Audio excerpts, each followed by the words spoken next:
Hello everyone, I am Asit Kumar Tirki and you are watching Asan English channel. So today we are going to study about sentence and its kinds. Okay, what is sentence and how many kinds of sentences are there. ठीक है, तो आज जो हम पढ़ने वाले हैं वो सेंटेंस है.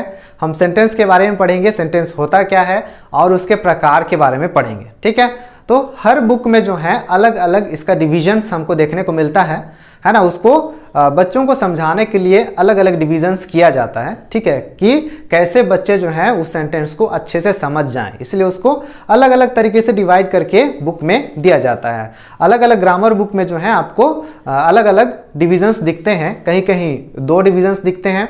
ये सेंटेंस जो है कहीं कहीं 2 भागों में बटा हुआ मिलते हैं, कहीं कहीं 4 भागों में, कहीं कहीं है ना 5 भागों में, कहीं कहीं 3 भागों में, है ना. तो इस प्रकार से अलग अलग उसका डिविजन्स हमको पढ़ने के लिए मिलता है. लेकिन बेसिकली वो कितने भागों में और कैसे बढ़ता है ये मैं आप लोगों को बताता हूं ताकि आपको अच्छे से समझ में आ जाए. ठीक है, तो सबसे पहले हमको जानना ये जरूरी होता है कि उसके प्रकार कितने होते हैं. कम से कम उसका नाम पहले हमको याद होना चाहिए, तभी हम उसको जब डिटेल में पढ़ेंगे तब हमको अच्छे से समझ में आएगा. ठीक है, ये नहीं हम बहुत बार कैसे करते हैं कि एक ही बार हम है ना काइंड्स ऑफ सेंटेंस या फिर कुछ भी पढ़ते हैं तो एक ही बार हम पढ़ना चालू कर देते हैं और हमको इतना भी याद नहीं रहता है कि उसके कितने प्रकार हैं, उसके नाम भी नहीं पता रहता है. तो सबसे पहले हमको उसके नाम को याद करना है ताकि आपको अच्छे से समझ में आ जाए. ठीक है, कि एक एक प्रकार के उसका अर्थ क्या है, वो होता क्या है. ठीक है, तो मैं अभी आप लोगों को बता दूंगा कि ये डिविजन्स होते क्या हैं, कैसे ये डिवाइड किया जाता है, बेसिकली एग्जैक्टली ये डिवाइड कैसे होता है. ठीक है, तो चलो मैं आप लोगों को बता देता हूं. हमको एक साथ पूरे को नहीं पढ़ना है, हमको डिवाइड करके अलग अलग पढ़ना है ताकि हमको अच्छे से समझ में आ जाए और हम कभी उसको भूले ना. ठीक है, आप लोगों को याद होगा जब आप छोटे थे तो उस समय मम्मी जो है आप लोगों को खाना खिलाया करती थी और आप जो है बोला करते थे कि मम्मी पेट भर गया अब मैं नहीं खाऊंगा. ठीक है, तो मम्मी जो है उसको खत्म करने के लिए क्या करती थी, उस खाना को थोड़े थोड़े भागों में डिवाइड कर दिया करती थी और वो बोलती थी कि बेटा 2 बार खाओगे तो खत्म हो जाएगा, 3 बार खाओगे तो खत्म हो जाएगा. ठीक है, तो आपको लगता था हाँ ये तो बहुत ईजी है खाने में, तो मम्मी एक एक करके वो खिला देती थी और आप आसानी से उसको खा जाते थे.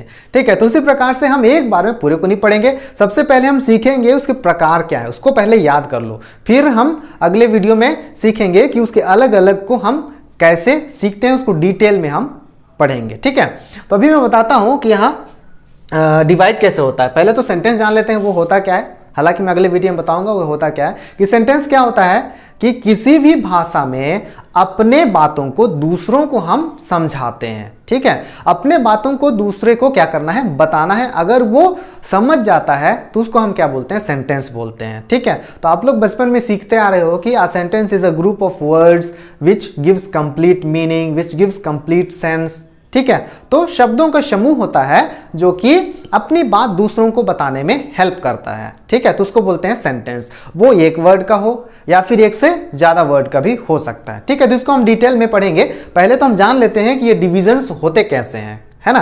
तो बेसिकली ये 2 डिविजन्स होते हैं. ठीक है, सेंटेंस में 2 प्रकार से डिवाइड किया जाता है. एक जो है वो मीनिंग के आधार पर, अर्थ के आधार पर, और दूसरा स्ट्रक्चर के आधार पर उसको डिवाइड करते हैं. ठीक है, तो मीनिंग के आधार पर जो डिविजन्स होता है वो कौन कौन से हैं.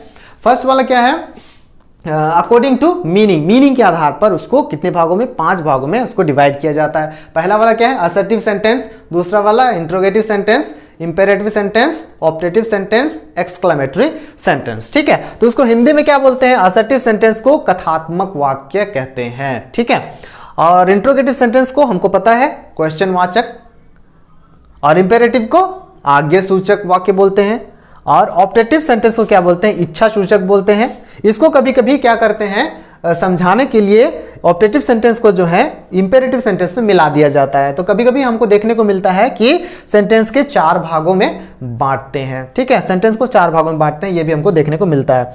तो ऑप्टेटिव का इच्छा सूचक, जहां इच्छा जाहिर करते हैं, और इसमें आज्ञा है ना, आज्ञा हो, और इसमें प्रश्न हो, और ये कथात्मक हो मतलब फैक्ट हो.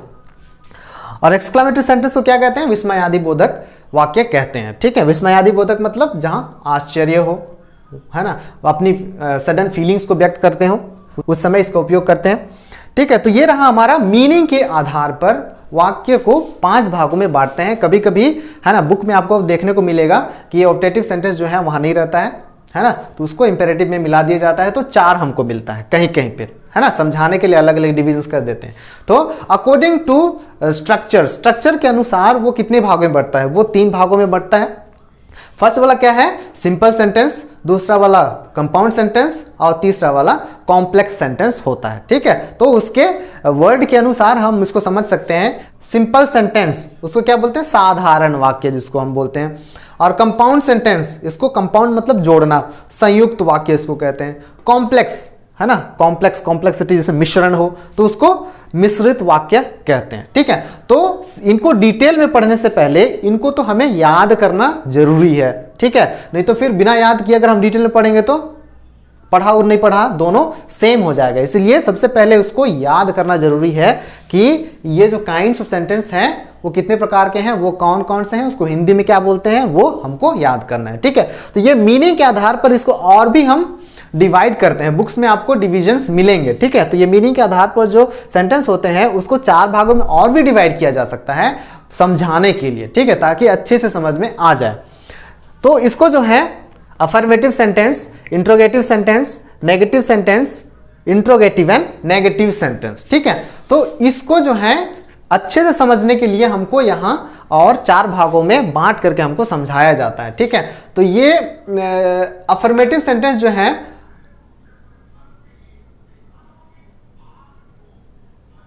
ये असर्टिव सेंटेंस जो है वो क्या बोलते हैं उसको, ये असर्टिव सेंटेंस जो है वो इंट्रोगेटिव भी हो सकते हैं, नेगेटिव भी हो सकते हैं। तो यहां पर इसको समझाने के लिए और भी अच्छे समझने के लिए इसको क्या करते हैं, इसमें डिवाइड कर देते हैं। उसको अफर्मेटिव भी बोलते हैं और उसको नेगेटिव भी बोलते हैं और इंट्रोगेटिव तो है हमारे पास, है ना, इंट्रोगेटिव, नेगेटिव। तो इसको अच्छे समझने के लिए 4 डिविजन्स और भी कर दिया जाता है जिससे कि बच्चे जो है उसको और अच्छे से समझ सकें। ठीक है, तो इस प्रकार से हमारे पास ये डिविजन्स हैं, इसको आप पहले तो याद कर लो ताकि और अच्छे से समझ में आ जाएगा। ठीक है, ये सब तो बहुत ही आसान है, हम धीरे से एक एक करके स्टेप बाय स्टेप सीखेंगे ताकि आप कभी लाइफ में ना भूलो। ठीक है, यही हमारा उद्देश्य है कि चीज़ों को आसान करके देना। ठीक है, ताकि हमको अच्छे से समझ में आ जाए। तो इसको डिटेल में पढ़ने से पहले आप इसको याद कर लीजिए। ठीक है, ताकि नेक्स्ट वीडियो जब आएगा इसका डिटेल्ड वीडियो तो आपको अच्छे से समझ में आ जाएगा। ठीक है, उसमें हम डिटेल में डिस्कस करेंगे कि ये सब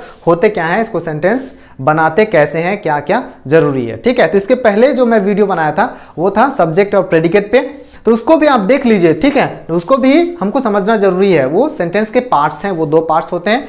जब हम इसको पढ़ेंगे तो जानना जरूरी है कि सब्जेक्ट क्या है उसमें, है ना, प्रेडिकेट क्या है उसमें।